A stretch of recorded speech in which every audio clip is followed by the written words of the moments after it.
I have a question for you if you buy games or play games. And it's kind of, there used to be this accepted that you just, how you market a game is streamers. Oh my God, come on, dummy, everybody streams games. Oh, you're so old, you don't watch people play games. And there's like this really just accepted way that you did it was you rolled it out with streamers. And I don't think that works anymore. I think one of the problems is, so a lot of streamers, what happens is you go to these companies and you say, here's the bounty we'll pay. If they play it 3 times, we'll give them $150 or something like that, right? It depends, right? Big streamers get way more than that. But the problem is the streamers have a competing interest. Even somebody who's paid to play it, even somebody who may own part of the company has a competing interest. And that competing interest is they want to play what's most popular because that's going to build their audience. And so these new games tend not to build their audience. And so what you'll see is you see a lot of like, I won't name names. There's somebody who comes to mind who plays something for like a night or 2 nights in a row and it's the greatest thing ever and oh my God, everybody must play it. And then they just jump to something else. And then they go back to what they normally play. And now what they normally play may change over time, but that's them honestly saying that's what they want to change to, right? Because that's what they enjoy or that's what's getting them their audience. And so I look at that and I go, I think the day of paying streamers is over. I would never do it myself. I just won't. I just don't think that's valuable. I think it's way more valuable to take that money and invest it into the community and give them rewards and get them to play it. And then out of there, they'll stream it. And then from there, that's how you get this organic growth. And you get these streamers that are then, you know, really excited about your game because that's their game, right? And it's not their game because they own it.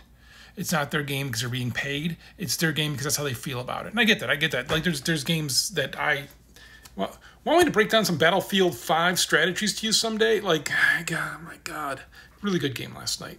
Like, there's just some games that hit with you and you stick with them, right? And I think that's a way better approach. So my question, to get to the question part, is do influencers influence you to buy games? Now, there's awareness, which I think is, maybe it's worth it. But is that awareness enough? Does that really influence you to buy it? Or is it that your friends are playing it? Like, how are you picking new games? How are you finding out about new games? So first, the question is, do streamers influence your purchase or what you choose to play? I end up watching way more playthroughs of PUBG now than I play because I enjoy watching the playthroughs of PUBG because it's a really good game. I think that you can see, it's a really good game, but you can see the strategies playing out and how they play clearer than some other games. So do streamers influence you to buy games? And then if not, or if so, okay, thanks. If not, how are you making your purchase choices? Is it just a friend? Like, I've always had Eric. And Eric is always a person who's going to tell me something that's going to come out 5 years from now. He is excited about it. He's following it. He keeps me up to date on it. And then we play it, you know, eventually when it comes out. Like he's talked me into playing every single MMO ever. And I don't like MMOs, but yet, and so I just don't ever pay attention to what's coming. So I don't have this like anticipation normally because I just don't have to care. Someone else does that work for me. And sometimes you guys do that work for me. Now, so how do you pick what you're going to play and what you're going to get into? Is it just friends? Is it some other way? Are you all going into GameStop and talking to the GameStop store? It really used to be a big thing.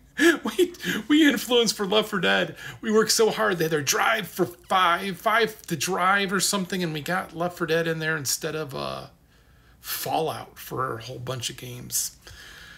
It's weird days. I once talked to a Sears buyer about how Left 4 Dead was actually family friendly. It worked out okay for us. I don't know about for him. Yeah. So the industry is always changing, and I think we are at the end of paying streamers. Curious what your thoughts are.